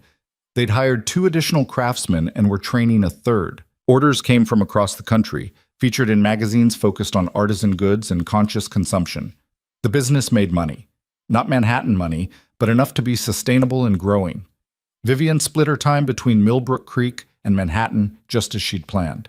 Monday through Wednesday in the city, running Ashcroft Industries with the same precision she'd always used but without the soul-crushing hours. Thursday through Sunday in the workshop apartment, where she'd gradually moved most of her belongings until the Manhattan penthouse felt like a hotel she occasionally visited. Her father had surprised everyone by embracing the change. He visited Millbrook Creek monthly, teaching Lily chess and arguing with Lucas about politics in a way that felt almost affectionate. He'd even started dating someone, a museum curator named Helen, who called him on his behavior and made him laugh, which no one had seen Charles do in decades. The board had initially resisted Vivian's work-life integration policies, but when productivity increased and employee retention hit record highs, even the old guard had to admit she might be onto something. 3 other companies had already contacted her about consulting on similar programs. Now, watching Lucas guide Lily's small hands on the saw while explaining grain patterns and safety, Vivian felt something settle deep in her chest. Peace, contentment, the bone-deep certainty that she was exactly where she belonged. "You're staring," Lucas called without looking up. "I'm appreciating." "She's getting good at this," he said proudly. "Another year and she'll be ready for actual projects." Lily beamed, sawdust in her hair and determination on her face. "I'm going to make a whole bedroom set, a bed and a dresser and everything." "Ambitious," Vivian said. "I love it." Her phone rang. Patricia, probably with some urgent Manhattan crisis that needed immediate attention. Vivian silenced it. Whatever it was could wait until Monday. That evening, they had dinner as they did every Thursday. Nothing fancy, just the 3 of them around the kitchen table talking about their days. Lily chattered about school and her best friend Maya and the fall festival coming up. Lucas mentioned a new commission for a restaurant in Albany. Vivian shared about the board meeting where they'd approved her proposal for satellite offices in 3 smaller cities. After dinner, they cleaned up together. Lucas washing, Vivian drying, Lily putting away silverware and narrating the entire process like a cooking show. Then they moved to the living room where Lily insisted on showing them her latest school project, a family tree that featured Vivian prominently labeled as Mom. "Is that okay?" Lily asked anxiously. "Mrs. Patterson said I should ask first, but you feel like my mom, so I wanted to put you there." Vivian's throat tightened. They'd never formally discussed titles. Vivian had been Vivian for so long that she'd assumed that's how it would stay. "It's more than okay," she managed. "I'd be honored to be your mom." "Really?" Lily's whole face lit up. "Because Maya said you're not my real mom since you didn't birth me, but Daddy said family is about who shows up and who loves you, not about biology." "Your daddy is right." "He usually is," Lily grinned. "Don't tell him I said that." Later, after Lily was asleep, and Lucas and Vivian sat on the porch watching stars emerge in the country sky, he reached for her hand. "You know the contract expired 2 months ago," he said quietly. "I know. We never signed divorce papers." "I know that too. So technically, we're just married. No expiration date, no exit strategy." Vivian laced her fingers through his. "Terrifying, isn't it?" "Absolutely." He pulled her closer. "Best decision I ever made, though. Saying yes to a crazy proposal from a woman whose car broke down. Best decision I ever made, too. Proposing to a carpenter I'd known for 17 minutes. They sat in comfortable silence, listening to crickets and distant traffic and all the small sounds that made up their life together. A year ago, Vivian had been drowning in corporate pressure and loneliness, convinced that success meant sacrifice and love was a liability. Now she had a family, a business partnership with her husband, a daughter who called her mom, and a life that felt full instead of empty. "Vivian?" Lucas said. "Yeah?" "Thank you for staying, for choosing this life, even when it was messy and complicated and nothing like what you planned. Thank you for teaching me that messy and complicated can be beautiful, that real love doesn't fit in contracts or timelines, that sometimes the best things happen when you stop trying to control everything and just let yourself feel." Lucas kissed her softly, and Vivian leaned into him, into this life, into the terrifying, beautiful reality of being truly known and genuinely loved. Inside, Lily slept peacefully, her surgically repaired heart beating strong and steady. In Manhattan, Ashcroft Industries operated with new policies that valued people over profit margins. In the workshop below them, orders waited for handcrafted furniture that would fill homes across the country with pieces made with care and skill. And on this porch in Millbrook Creek, Vivian Ashcroft Bennett, CEO, wife, mother, and finally, fully herself, held her husband's hand and watched the stars emerge like promises being kept. She'd come to this small town desperate and cornered, looking for a business solution to a corporate problem. She'd found a family instead, found love, found herself. The contract had promised 1 year, but Vivian had learned that the best things in life didn't come with expiration dates or exit strategies. They came with morning pancakes and sawdust in your hair, and a little girl calling you mom, and a man who saw past your armor to the person underneath. They came with staying when you could have left, with choosing love over logic, with building something real from what started as a transaction. "I love you," she told Lucas. Not for the first time, but somehow feeling like every time was the first time. New and terrifying and absolutely right. "I love you too," he said. "Forever, not just for a contract period." Forever sounds perfect. Inside, Lily stirred in her sleep and smiled, dreaming of the family she'd helped create by simply being herself, honest and loving and brave enough to call out adults when they were being stupid. And in that moment, everything that had seemed impossible a year ago felt inevitable. This was always where Vivian was meant to end up. She just needed a broken-down car, a desperate carpenter, and a 6-year-old girl to show her the way home. The billionaire heiress had come to Millbrook Creek looking for a husband she could divorce. Instead, she'd found a life she never wanted to leave.